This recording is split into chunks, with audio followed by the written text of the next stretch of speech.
Olá, eu sou o professor Nilson de Oliveira Nascimento, sou advogado trabalhista e professor universitário, professor da Universidade Presbiteriana Mackenzie, e hoje nós estamos aqui no curso NEAF, participando da semana da OAB, e através da nossa explanação de hoje, nós vamos falar aí a respeito do direito individual do trabalho, ao ensejo de que as dicas sejam úteis aí ao estudo e ao êxito dos senhores nos propósitos de aprovação no exame de ordem. Então vamos fazer algumas considerações importantes a respeito do direito individual do trabalho e nós começaremos a abordar a questão da relação de emprego, relação de trabalho. Então, o professor destaca que a relação de trabalho, ela é gênero, da qual a relação de emprego é espécie. Toda vez que uma pessoa coloca o seu suor à disposição de outrem, enceta, como regra, uma relação de trabalho. Agora, a relação de emprego, ela é específica e ela se desenvolve em torno dos atores sociais que estão delineados no artigo 2º e no artigo 3º da CLT. E é por essa razão que nós dizemos que a relação de trabalho como gênero, ela abrange toda e qualquer forma de prestação de serviços. E a relação de emprego como espécie, ela se desenvolve em torno de um ator social, de um lado chamado empregado, e de outro lado, um outro ator social chamado empregador. Portanto, temos que relação de trabalho é diferente de relação de emprego.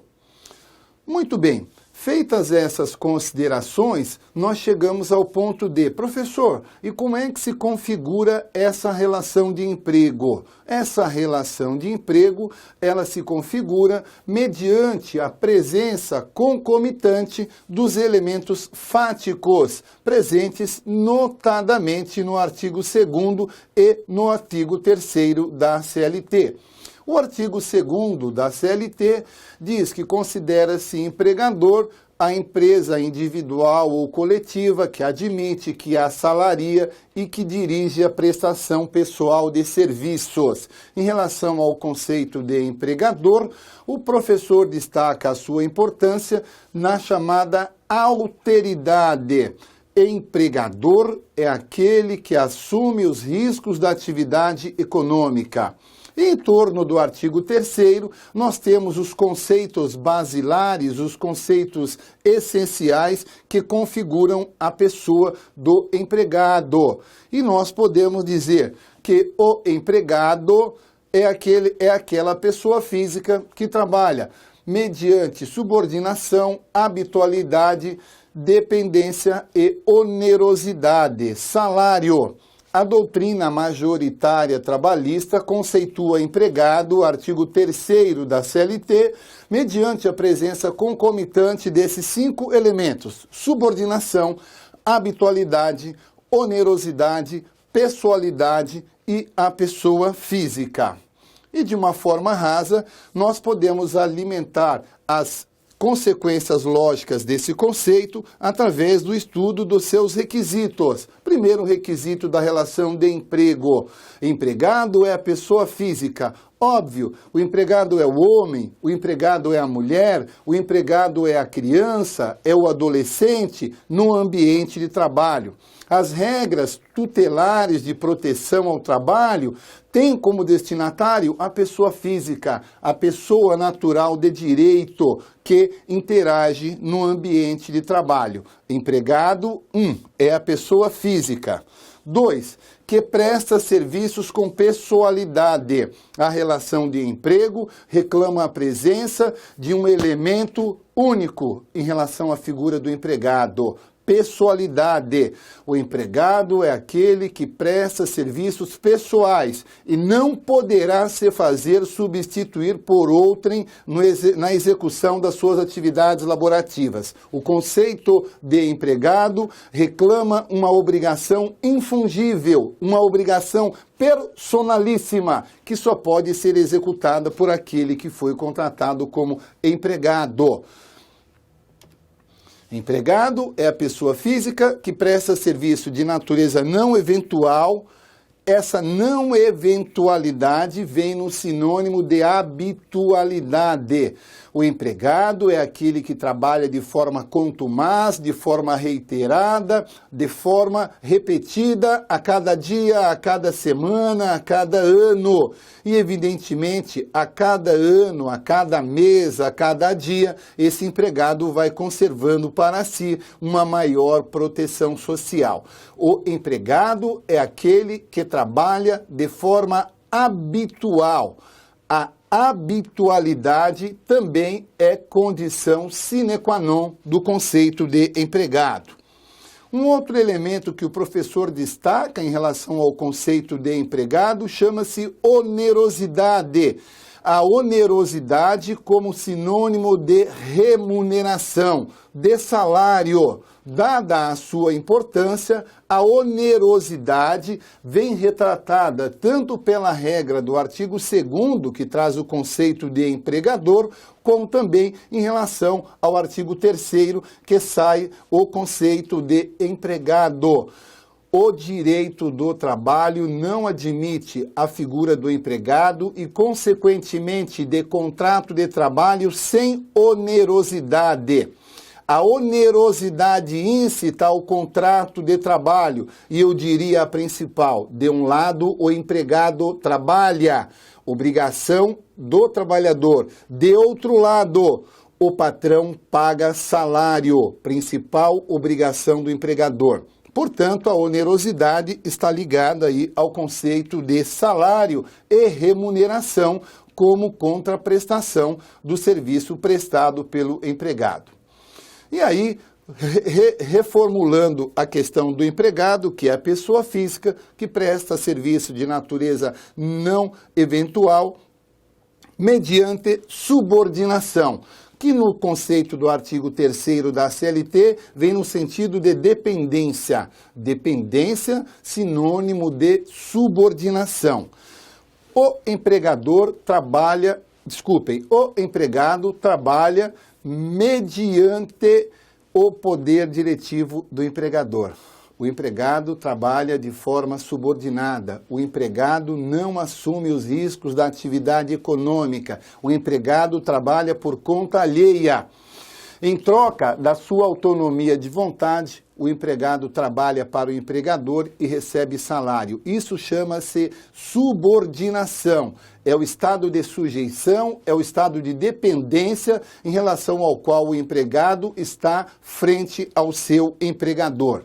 O professor destaca, no sentido de OAB, uma pergunta que é contumaz. Escuta, nós estamos falando de subordinação, professor.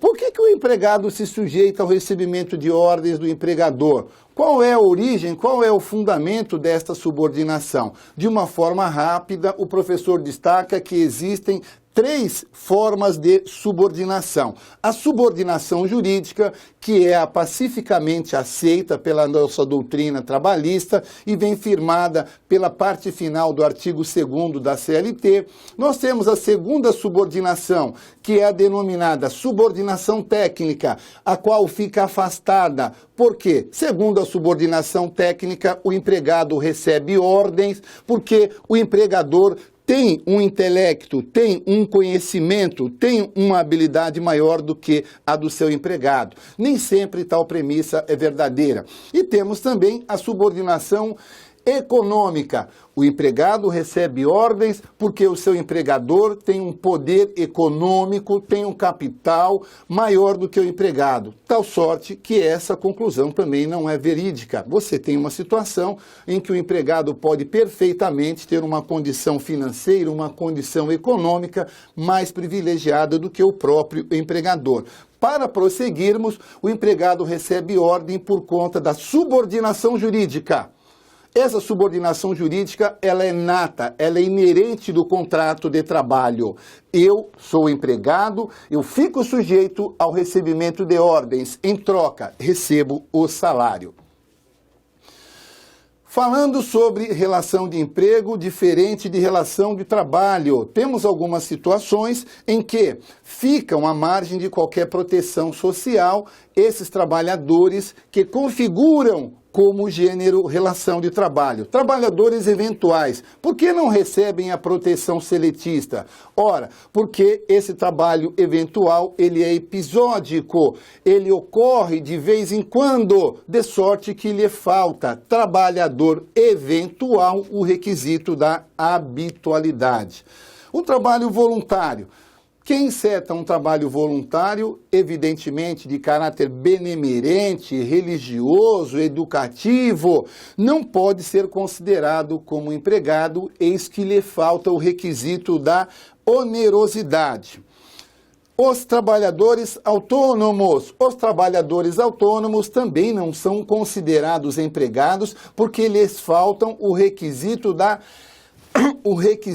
subordinação, o requisito da habitualidade. E, por fim, os estagiários. Os estagiários configuram uma relação jurídica um pouco diferente, sui generis, porque, embora na relação jurídica com o estagiário estejam presentes concomitantemente todos os requisitos do artigo 3º, o estagiário possui uma lei própria que lhe exclui o direito à percepção de qualquer direito trabalhista. A CLT não se aplica aos eventuais, aos trabalhadores voluntários, aos trabalhadores autônomos e também não aos estagiários.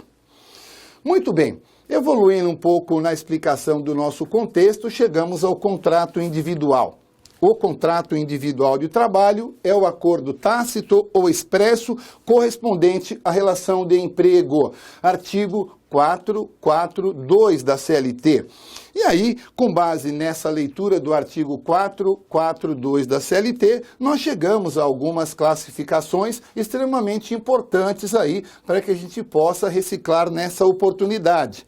Então, temos que o contrato individual de trabalho poderá ser acordado tácita ou expressamente, verbalmente ou por escrito e por prazo determinado ou indeterminado. Na primeira coluna abaixo, a classificação quanto à manifestação de vontade, a segunda coluna abaixo, a classificação quanto à forma e a terceira coluna abaixo, a classificação quanto ao prazo. Vamos à explicação. No que respeita à manifestação de vontade, nós dizemos que o contrato de trabalho ele é tácito ou expresso. E o contrato de trabalho sendo tácito significa dizer que ele é afeiçoado mediante um comportamento. Não há troca de palavras, não há qualquer formalidade escrita. O empregado trabalha, o empregador não se opõe e maculando o brocardo de quem cala consente, esse comportamento é que gera um efeito jurídico de gerar o contrato individual de trabalho.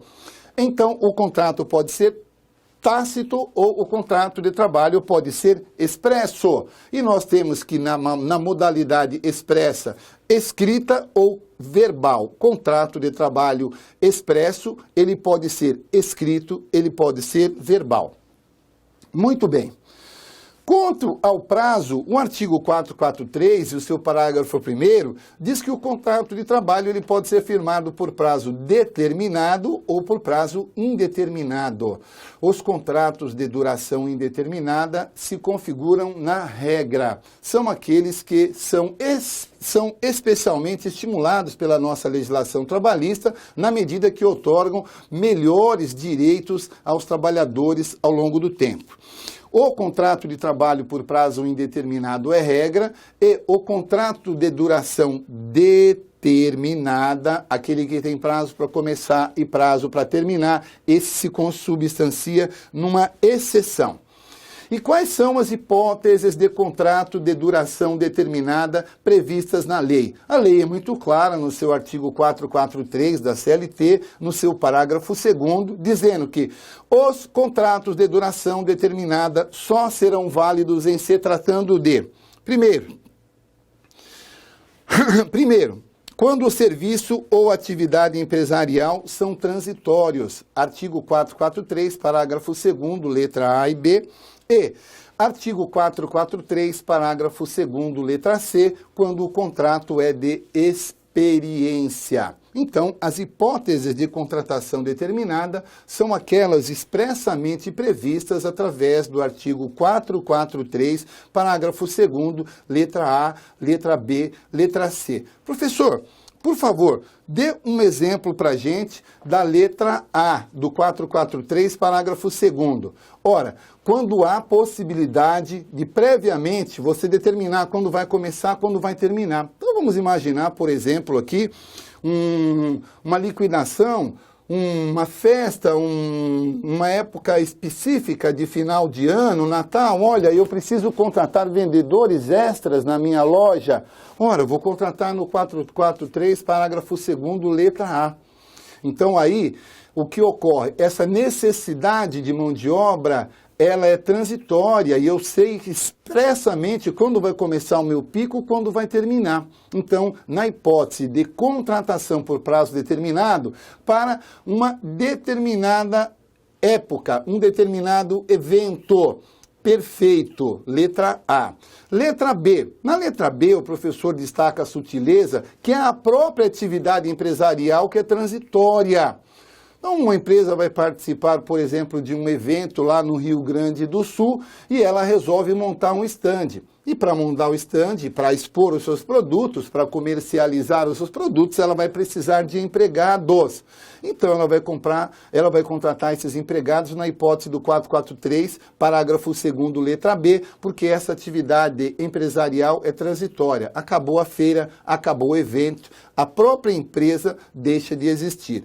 E, finalmente, nós temos a hipótese do 443, parágrafo 2º, letra C, que é o contrato de experiência, que é um contrato que é feito com data para começar e data para terminar, exatamente para que as partes possam aferir mutuamente as aptidões e, ao longo desse período, verificarem se ao seu final esse contrato vai ser manutenido ou não.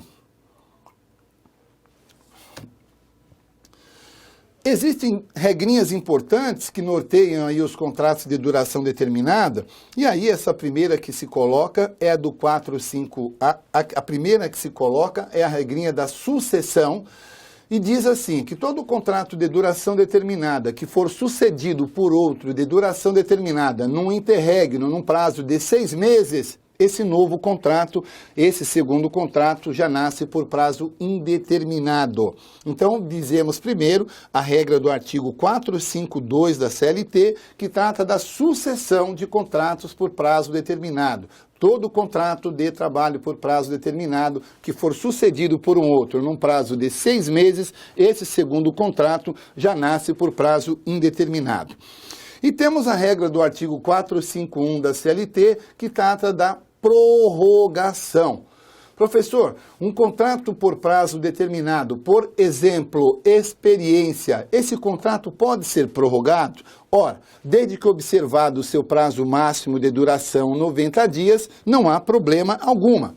É possível uma prorrogação, repito, desde que observado o seu prazo máximo de duração. Então, por exemplo, prorrogação, eu contrato uma experiência de 30 dias e ao final desses 30 dias eu posso prorrogar por mais 30 dias. Uma prorrogação, não há problema algum. Professor, qual é o efeito se o contrato de duração determinada ele for prorrogado mais de uma vez? Artigo 451, todo contrato de duração determinada que for prorrogado mais de uma vez, automaticamente ele passa a vigorar sem determinação de prazo.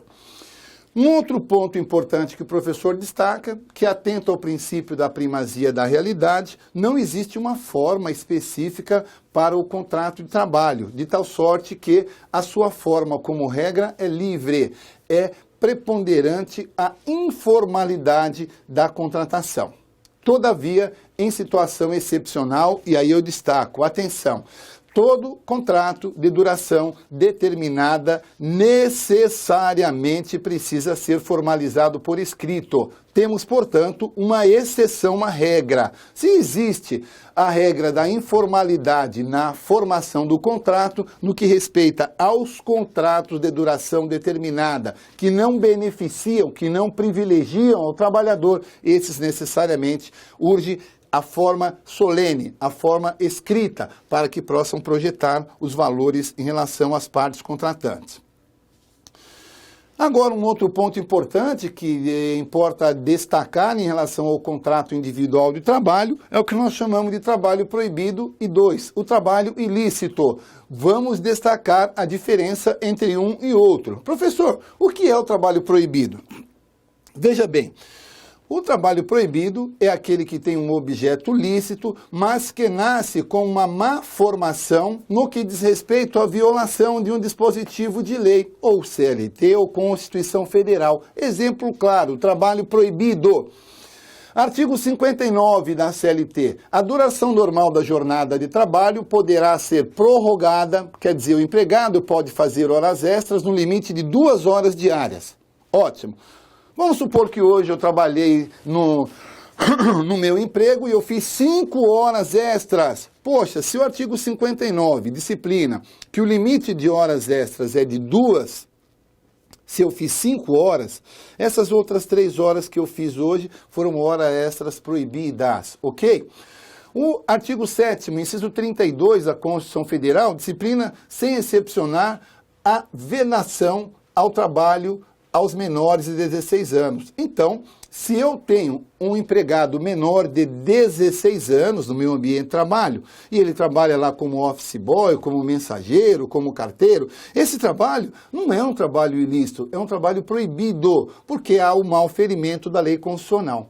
Importante, o trabalho proibido, ele gera o direito às reparações devidas, as indenizações devidas à parte inocente. Agora vamos ao trabalho ilícito. Esse trabalho ilícito, ele nasce morto, ele nasce sem projetar qualquer efeito em relação às partes contratantes. O trabalho ilícito está relacionado com um vício de má formação, no sentido de lei penal, contravenção penal e, obviamente, esse contrato de trabalho com esse vício, por se tratar de um crime ou uma contravenção penal, ele não pode gerar nenhum efeito em relação às partes contratantes. Então, por exemplo, contrabando, por exemplo, prostituição, por exemplo, jogo do bicho. Não é? Então, esses objetos de contrato são ilícitos e, como tais, não podem gerar nenhuma repercussão à parte que pretenda se valer do mesmo. Bom, muito bem, nós terminamos aqui esse primeiro bloco, vamos descansar um pouquinho, daqui a pouco nós voltamos aí às nossas abordagens do direito individual do trabalho.